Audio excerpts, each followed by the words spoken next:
اعوذ باللہ من الشیطان الرجیم، بسم اللہ الرحمن الرحیم۔ حضرت ابو ہریرہ رضی اللہ تعالی عنہ بیان کرتے ہیں، رسول اللہ صلی اللہ علیہ وآلہ وسلم نے فرمایا، جس شخص نے کسی مومن سے دنیا کی تکلیف دور کی تو اللہ اس سے قیامت کے دن کی کوئی تکلیف دور فرما دے گا۔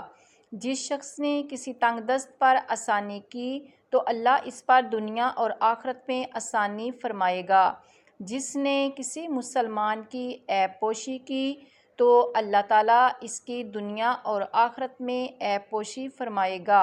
اللہ بندے کی مدد فرماتا رہتا ہے جب تک بندہ اپنے بھائی کی مدد کرتا رہتا ہے، اور جس شخص نے طلب علم کے لیے کوئی سفر کیا تو اللہ تعالیٰ اس وجہ سے اس کے لیے راہ جنت آسان فرما دیتا ہے۔ اور جب کچھ لوگ اللہ کے کسی گھر میں اکٹھے ہو کر اللہ کی کتاب کی تلاوت کرتے ہیں اور آپس میں پڑھتے پڑھاتے ہیں تو ان پر سکینت نازل ہوتی ہے،